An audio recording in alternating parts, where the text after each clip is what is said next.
Good evening, good afternoon, ladies and gentlemen. Welcome back to another episode of Hightop Sports. We've got a lot to go over. I know a lot of you probably been sitting around wondering what the hell's going on, myself included, and I figured we'd do a little kind of just halfway through the week show, or I guess a halfway through this offseason, quarter of the way, however you want to look at it, to kind of give you some intel of what I'm hearing, what's going on, the noise, to give us a little bit of settlement while we don't have anything, right? I think Monday will really kind of open the floodgates a little bit onto where, if any more, what coaches are going to be hired, all the players that will be entering into the portal. We will have some clarity. Now, whether or not we're going to be comfortable with that clarity is a whole other picture, which we're going to talk about today. We're going to talk about Trevor Etienne's future, have a little tidbit from some pressers, some beat writers, where they are on a podcast and they spoke about their feelings of the future of Trevor Etienne.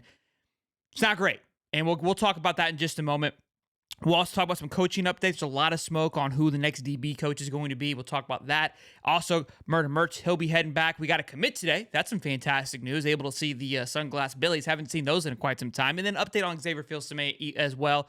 A lot of smoke about what's going on with him in Texas. So something we're going to keep tabs on and keep monitoring as this week and month continues to go on. So be sure to smash the like button and subscribe because you don't want to miss it. But first order of business is Merz is back. We were able to talk about this. We talked about it on Wednesday when we talked about Max Brown entering into the portal.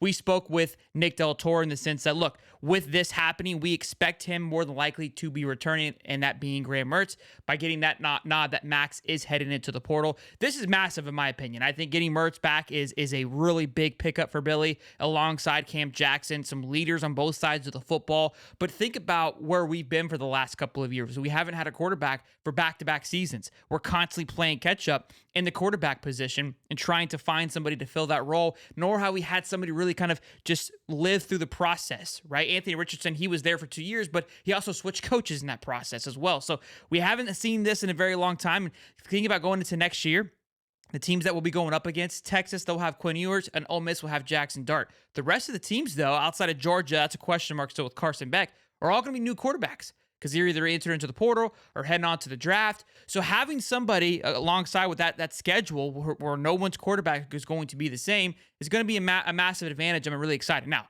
obviously a big component to that is how well we can protect him and what can we put around them, which we'll discuss in just a moment because there are some guys entering into the portal for wide receiver-wise. Caleb Douglas excuse me. Caleb Douglas already, and excuse me. And of course, Ricky Pearsall is obviously leaving as well. So, we're going to have to see what the talent is. But we've been talking about just that wide receiver room. Eugene Wilson has to be the standard moving forward, right? That somebody like that, if we can continue to bring guys in with that caliber of talent, we can really get back to, Florida and the way Florida was and what it should be. And which we haven't been in the last couple of years. So really excited for the return of Graham Mertz. Again, I think that's an absolutely massive pickup to get him back. I think it's going to be not overlooked, but not as appreciated because I think of the noise that's going to be happening here in the next few days. This will be overlooked as a massive W for the Florida Gators and Billy Napier. And look, understandably so, if these things that we're hearing do come true, I do expect that. Now, next up, order for business. Obviously, earlier this week, we had a massive show about it with Stephen Harris, about the two coaches that were let go, that being Corey Raymond, the DB coach / secondary coach, alongside Coach Chaos, the defensive line coach. Now, as for defensive line coach, I'm hearing a lot of noise that the coach it's a big-time hire, big-time name, but nobody has any smoke on who that is. There is a lot of smoke on the new DB coach being Will Harris from the Chargers. He currently works at the Chargers. And again, this is just kind of all through message boards. I'm sure if you're watching this, you probably have heard this name already. Now, I did do a little bit of digging and checked his Twitter. A lot of Gator players like Josiah Davis, Teddy Foster, Coach Billy are all following him. Now, I don't know, again, what that means, but could be a little telltale of what's happening here and where this could be headed. So could be a massive pickup. He coached at Washington, Georgia Southern for a little bit. I think he was a defensive coordinator at Georgia Southern for quite some time, for about a year or two. But he did some great things while he was at Washington. So very interesting pickup and a young pickup. We've been talking about this as well, kind of amongst ourselves, of just where where we're headed with the coaching staffs and how coaches are a little annoyed and frustrated with the NIL. That's kind of been a pretty standard opinion that's coming out about Corey Raymond, that the whole Cormani McClain and NIL situation that happened. We had Nick talk about that on the show on Wednesday, where that rubbed him the wrong way. He wasn't a big fan of it. And a lot of coaches probably aren't a fan of this new process of the NIL and having to constantly recruit year around and having to recruit a guy and then have to recruit him again while also recruiting new guys and going to the portal. It's a lot. It's a whole nother, animal that has to unpack. And I kind of talked about some of the older guys that have their way of doing things may not transition very well into this new era of college football. So I would expect to see some young faces in a lot of these positions that come in that have some energy, that are excited and ready to make an impact and are okay with the changes that are happening. So again, we'll continue to monitor this and see if this news breaks. Again, we're hearing that we should hear hopefully something sooner rather than later on these coaches to get the ball moving. Something too, which we'll get into about the podcast, talking about Trevor Etienne. They mentioned on their podcast that this firing of Coach Chaos and Corey Raymond was probably something that was in works a few weeks ago. But obviously, you're going to wait to the end of the year because of how quickly it happened, that they already had this marked out a few weeks in advance. And they even mentioned on their podcast, the two that I'm talking about are Mark Long and Edgar Thompson. Edgar Thompson broke the news about the DB coach and defensive line coach being let go, which was intended to keep a quiet hush-hush, which they even said on their podcast. I heard that myself. Bailey's trying to keep this thing under wraps and keep it as close as possible. But we, the fans, want to know, people want to know, and so do the beat writers. So when that thing slips, if it slips through a crack, it's hard to keep that thing locked and loaded, because as you saw the reaction from all of the players, nobody knew what was going on. And I think Coach Billy had a plan to let everybody know. Unfortunately, it was released a little bit too soon with these beat writers finding out. So again, they mentioned that they said that themselves on the podcast, that they're like, yeah, Edgar, everyone's kind of, no one was going to say anything until you let it out. Well, you're a Gator beat writer. Maybe you should have kept it hush for a little bit, but that's neither here nor there. So again, we'll continue to keep an eye on this. But the defensive line coach, that has kept it very well under wraps. But speaking of defensive line coaches and just defensive line, we landed ourselves a nice little commit today while we were all hanging around watching Texas just completely obliterate Oklahoma State here. And with keeping Cam Jackson and Micah B, I call him Michael, but it's Micah B, I believe, coming back to the Florida Gators. He was a commit early on this year, 3-star defensive lineman, decommitted, right? Wanted to kind of shop around, keep things open a little bit. So we were always kind of on the fence with that, on what he would be doing. But with, I'm assuming, some noise coming out with the defensive line coach, maybe they're letting people know, hey, this is who's coming. Cam Jackson immediately go, okay, I'm coming back. Now this commit here. LG McCray said he's still 100% committed just today. So I wonder, again, we were hearing that it's a big-time name. It's an exciting name. Maybe we can flip some guys that were, we've lost already. And Nasir Johnson to Georgia, Jamonte Waller to Auburn. Amaris Williams is projected to go to Ohio State. Maybe we're able to keep him in locks if we're able to, the noise that does come out for that defensive line coach is exciting that we are hearing. Now, with the addition of Micah, I'm butchering his name, and I do apologize. Takes us from, we were right behind Miami. Now we're back up into the top 5, right ahead of Alabama with 20 commits now, averaging just a little bit higher rating than them at 280.35 to 280.32. So just ahead of Alabama there. Again, top 4 class. Really good to get back into that.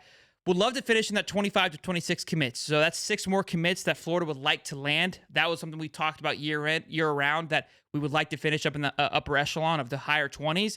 With the decommits, we kind of fell back that pace a little bit. So we'll see how we close. Got to have a strong close here. Cam Coleman, somebody that Florida was looking at, just committed to Auburn after being committed to A&M. So Auburn seems to be figuring something out. They're landing all these big time studs as of recently. So we'll see. But huge pickup there for the defensive line, especially with the 2 departures of the D-line that we did have over the past week. Not quite not quite the fix that we're looking for, but a fix nonetheless. And it is good news that we've had. So a nice little string of good news here after the 2 fires of Cam Jackson, Graham Mertz, and now a commit for Billy Napier. So really starting to put some momentum together. Again, wait till the end of the video. We're going to talk about a few more things. Could get ugly, but so far, so good with that. So make sure you guys go give Micah B a follow and show him some love. Next up, we've got Xavier Fils. This one's wild, man. This one's gonna be wild all the way down to the end here. We've talked about it multiple times, what he's doing. We obviously watched him live on Monday, where he said he's a lock, he's committed. He visited Texas secretly, but everyone knew about it. On3 keeps pushing the narrative that he's gonna flip, but he keeps going out there and saying no. Then somebody came out just yesterday. It looked like it was a fake account saying Xavier was going to be visiting Texas on an official visit. He retweeted it, said false. Well, he has now since then deleted that tweet. What does that tell you? I don't know. I really don't know. Look, Texas said they were going to push heavy on this. We knew they were going to push heavy on this. It's expected. It's anticipated. I can tell you one thing. This game right here and how the DBs have shut down Oklahoma State to 14 points, not going to be good. Not going to be good. So it's going to be a hard one to see how we can close this down. Again, I think the DB coach hire might make a difference in that. Whether he knows who that is or not right now, I do not know. I'm going to imagine he probably would, should, maybe, who knows. But look, he said himself, he's mentioned it a couple times, so when we've seen him, that he's a lock. That official visit could change everything if that is confirmed. I haven't really confirmed nor denied that either, but there was a 247 writer who did post that. So we'll continue to monitor that situation. I think that's going to supposed to happen later next week. So if it does happen, we'll obviously talk about it, see what we can gather about the visit. Hopefully he just goes, checks it out, sees what's going on, grabs a free meal, and keeps it locked in with the Florida Gators here as we close down into early signing day for December 20th. So should be an interesting to watch, boys and girls. So make sure, again, you like and subscribe and turn the bell on. All right, next order of business, of course, while we're all here, Trevor Etienne. So we've been talking about it on this show. We talked to Nick Delatorre.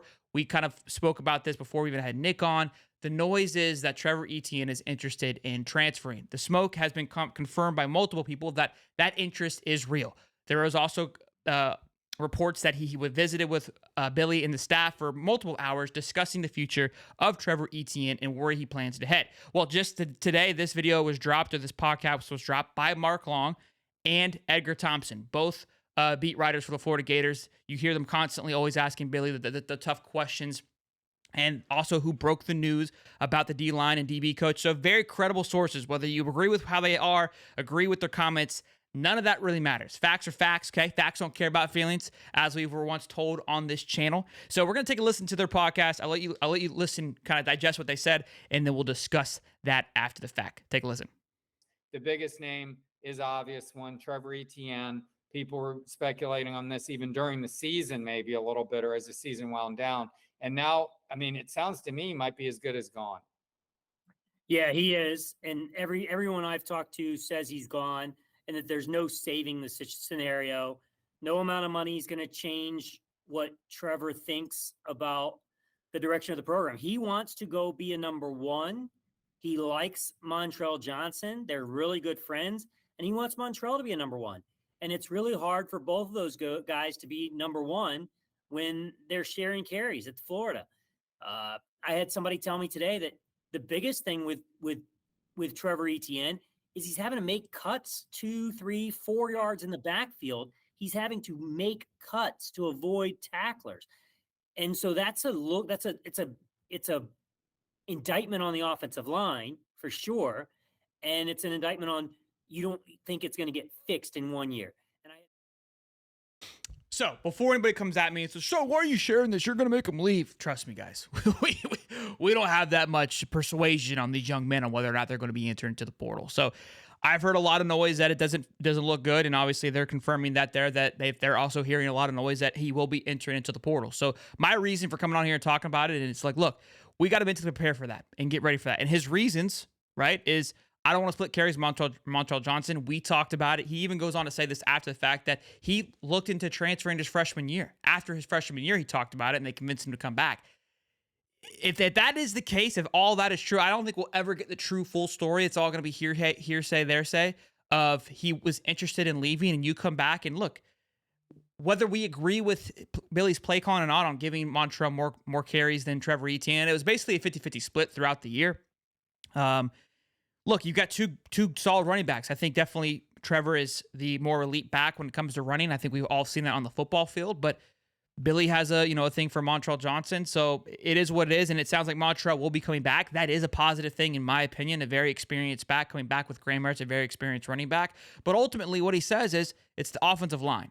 And here's the thing. I'm not trying to justify this by any stretch of the imagination of Trevor Etienne leaving, because it sucks. I hate it. I love the kid. Was able to meet him. This helmet right here, guys, this is signed by Kamari Wilson. It's signed by Kamari Wilson, Trevor Etienne, Shamar James, who's also another name that's a hot name that's possibly leaving, and they're all gone. So trust me, I'm devastated, okay? I hate it. It's a weird area of football that we're in now. People are comparing it to free agency. I don't believe it's free agency, because in free agency, at least when you sign somebody, you've got them for a couple of years. This is just complete mayhem. And until this thing gets a little bit figured out or gets dialed in, and Billy has to really figure something out and flip the switch pretty quickly, we're going to become a farm system. Guys are going to come in, get some reps. People will see, oh, those guys are good, and just continue to pick us apart unless we're able to fix the problem. And the problem being the offensive line. What I was alluding to, though, of Trevor Etienne is like, look, the NFL has also made it very clear that running backs are a dime a dozen. And I'm not saying, again, this is in all due respect to Trevor Etienne. An elite talent, wherever he goes, he's going to be a freak. We're going to complain about it all year next year. I already know this, okay? But if we can get ourselves a offensive line, right, with the combination of Kanan Daniels, Trayon Webb, and Montreal Johnson, we're going to definitely see a step back, but not to the point where we're all going to lose sleep over it, okay? My opinion, where the biggest factor and push needs to be is going to be the offensive line. Allow for Graham Mertz to do his thing. Allow for DJ Lagway to come in and to, work under that system, to work under Graham Mertz, to work under that leadership, and allow for Graham to do his thing. Part of the process. Trevor more than likely has one more year. And again, I think we're all in the mindset of like, we've got to win 7+ games next year. Trevor wants to go and win and compete for a national championship or compete at least for a playoff spot. You have to respect that as much as it hurts, as much as it sucks. Again, the reason I'm here to talk about it today is to kind of just wrap our head around it and adjust. I already know if this does end up coming to be true, for which it sounds like it's going to be, a lot of people are going to be off the Billy train. And I hear you. And I said I was going to be very frustrated, and I am. But at the same time, I've got to look at, hey, what are some things that he's doing to counter that? And that's what I'll continue to do to monitor this offseason. There is some smoke on some possible replacement. I'm not going to go ahead and give that away just yet. Maybe we'll have another show about where they're headed and where they're looking. So, again, this is not a knock towards Trevor Etienne, but running backs, it's much easier, in my opinion, to replace a top-tier running back than it is other positions right now. Anyways, there's a lot of those guys that are coming in and doing great things. Again, if you can put a great line together with the running back crew that we have coming in, we'll still be competitive and effective. Again, Trevor is a special talent. He's elite. He's explosive, just like Eugene Wilson. He makes things exciting to watch. I understand that, but we've got to learn to move on. As for Eugene Wilson, I'm sure people are asking about that. As of now, things seem good. Seems locked in and ready to rock and roll for next year. Obviously, taking that number 1 spot, you would think, hey, I'm good to go. Grant's coming back. He gets me the ball now. I imagine they're going to really focus on him heading into next year. But ultimately, protection. You got 2 offensive line coaches, Billy. Lock it in. Get Jordan Seaton. Go get some guys in the portal. You got to make some moves. You got to make it happen quickly. Let me know in the comments. I'm sure you guys are going to be frustrated. You may not like my opinion on the Trevor Etienne situation, and I understand that. But mentally, if it's happening, you got to adjust. You got to keep moving on. It's next guy up mentality. That's how I've always focused. That's how I've always been. You guys know that. I don't beat around the bush. So like I said, you may not like it, but it is what it is. But I'll see you guys in the next one. Be sure to smash the like button, subscribe, show some love. Again, the channel's been blowing up over the last few weeks here, so I really appreciate you guys' support, and continue to let me know how you feel down in the comments. Our boy Nick didn't get a lot of love in the last episode, but we do appreciate Nick Telator coming on and saying hey to us. But you guys be good. We'll see you guys in the next one. Peace.